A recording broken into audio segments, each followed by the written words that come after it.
ओम श्री विष्णवे नमः। ओम नमः शिवाय। मासिक शिवरात्रि की आप सबका स्वागत है। साल 2024 में मासिक शिवरात्रि की संपूर्ण कथा सुनाने जा रही हूँ, जो कथा सुनने से जरूर यह कथा का घर में सुख शांति और समृद्धि आएगी। साल 2024 में चैत्र मास के कृष्ण पक्ष की चतुर्दशी तिथि 7 अप्रैल को सुबह 6:53 से शुरू होगी। मासिक शिवरात्रि यह तिथि 8 अप्रैल को 3:21 तक रहेगी। तो आइए मासिक शिवरात्रि की कथा का रसपान करवा सुनिए।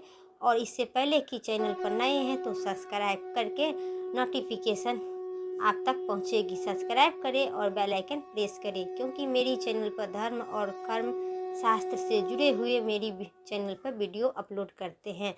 तो आपकी सब्सक्राइब से हमें अधिक प्रेरणा मिलती है और मेरा वीडियो आप तक अच्छी पहुंचती रहेगी। तो चलिए मासिक शिवरात्रि की रसपान कीजिए। मनचित और ध्यान से सुनिए, हाथ में फूल लेके और विस्तार से।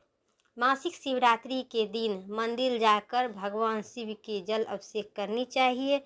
साथ ही इसके रुद्रा अभिषेक करने से भोलेनाथ अधिक प्रसन्न होते हैं।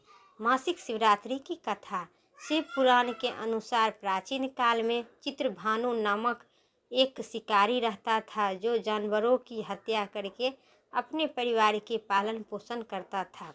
उसी शिकारी पर एक साहूकार की कर्ज था और लंबे समय तक वह कर्ज नहीं चुका पा रहा था, जिससे क्रोध होकर साहूकार ने शिकारी को शिव मठ में बंदी बना लिया और संयोग से उसी दिन महाशिवरात्रि मासिक शिवरात्रि थी।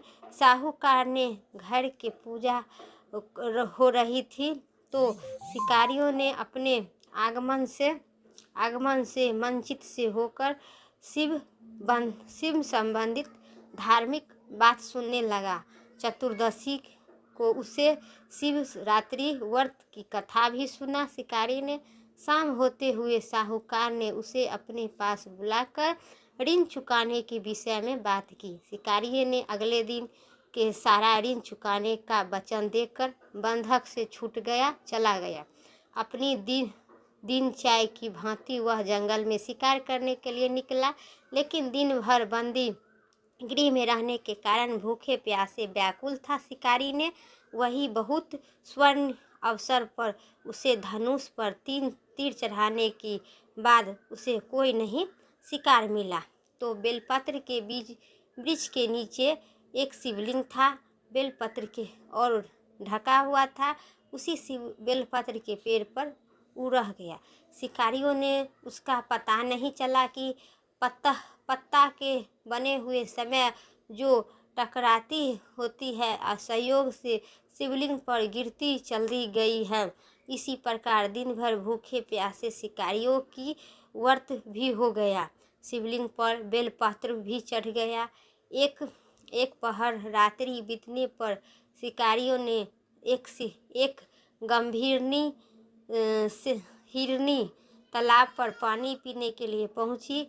शिकारियों ने धनुष पर तीर चढ़ाकर और प्रत्यक्ष खींचा, लेकिन हिरनी ने बोली, हे गंभीरनी हूँ और शीघ्र ही मैं प्रसव कर दूंगी। तुम एक साथ 2 जीवों की हत्या करेंगे तो ठीक नहीं है। मैं तो बच्चे को जन्म देकर ही शीघ्र ही तुम्हारे पास आ जाऊंगी, समक्ष प्रस्तुत हो जाऊंगी, तब मुझे मार लेना। शिकारियों की पश्चात और अपने तीर की बाण ढीली कर लिया और हिरनी की जंगल में जाने की इजाज़त दी। लुप्त हो गया और पश्चात चढ़ाने तथा ढील करने पर वक्त कुछ बेलपत्र अपने आप गिर कर टूट गया और शिवलिंग पर गिर गया। इसी प्रकार अनजाने में ही प्रथम पहर का पूजा भी प्रसन्न हो गया और दूसरे पहर के भी पूजा प्रसन्न हो गया और प्रसन्न के ठिकाना नहीं रहा। समीप आने पर उसे धनुष पर बाण चढ़ाया। तब उसे देखकर हिरनी ने विनम्रतापूर्वक निवेदन किया कि हे शिकारी, मैं थोड़ी देर बाद आती हूँ, तब मुझे मार लेना। अभी मुझे अपने पति के पास जाने दो। तो शिकारियों ने उसकी बात सुनकर उसे जाने दी। और फिर शिकारियों ने हंसा और बोला, सामने आए शिकार को छोड़ दूँ?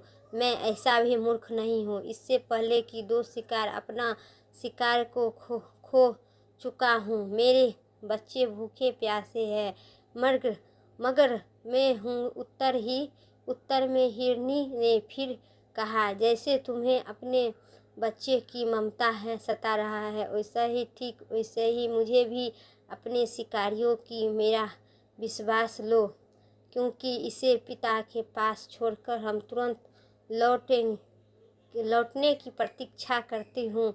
तो जाओ। हिरनी का दीन स्वर्ग सुनकर शिकारियों की उस पर दया आ गया। वो भी भूखे प्यासे व्याकुल शिकारियों ने अनजाने में ही बेल वृक्ष पर बैठा और बेलपात्र तोड़ कर नीचे फेंक रहा था। फिर फेंकते फेंकते हष्ट पुष्ट मृग उसी रास्ते पर आ गया। शिकारियों ने सोच लिया कि इसका शिकार मैं तो अवश्य करूँगा। शिकारियों की तीनों पश्चात देखकर मृग ने बिनती स्वर्ग में बोला कि हे शिकारियों, यदि तुम्हें मुझे पूर्व जाने वाले 3 मृगियों तथा छोटे छोटे बच्चों की मार डाला है तो मुझे भी मार डालो, तो ताकि मुझे उसे वियोग न हो पाए, क्षमा भी दुख का एहसास पड़े। न ही हिरनी का पति हूँ, नहीं। यदि तुम्हें जीवन दान दिया है तो मुझे भी कुछ क्षण के जीवन दान दे दो, कृपया करो। उसे मिलकर तुम्हारे समक्ष उपस्थित हो जाऊंगी। तो फिर मृग ने अपने भी शिकारियों की जाने दिया और विनम्रतापूर्वक उस पर भी शिकारियों ने तरस खाकर जाने दिया। थोड़ी ही देर बाद वह मृग सभी परिवार शिकारियों की समक्ष उपस्थिति हो गया ताकि वह उसका शिकार कर सके, किंतु जंगली पशु की ऐसा सत्ता एवं सामूहिक प्रेम भाव देखकर शिकारियों की बड़ी ही ग्लानि हुई। उसे मृग परिवार का जीवन दान दे दिया। अनजाने में भी शिवरात्रि का व्रत का पालन करना पड़ा भी।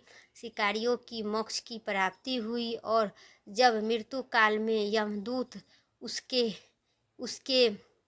जीवन को लेने आए तो शिव गणों ने उसे आपस भेज दिया तथा शिकारियों की शिवलोक ले गया। शिव जी की कृपा से ही अपने इस जन्म में राजा चित्रभानु अपने पिछले जन्म में याद रख पाया तथा महाशिवरात्रि के महत्व जानकर उसका अगले जन्म भी पालन करके। प्रेम से बोलिए ओम श्री नमः शिवाय। मेरा अगर वीडियो पसंद आया होगा, चैनल पर नए हैं तो सब्सक्राइब करके बेल आइकन प्रेस करिए। फिर नेक्स्ट वीडियो लेके आते हैं। तब तक के लिए जहाँ भी से वीडियो देखते हैं स्वस्थ रहिए, मस्त रहिए। फिर नेक्स्ट वीडियो लेके आते हैं। तब तक के लिए जय हिंद, जय भारत।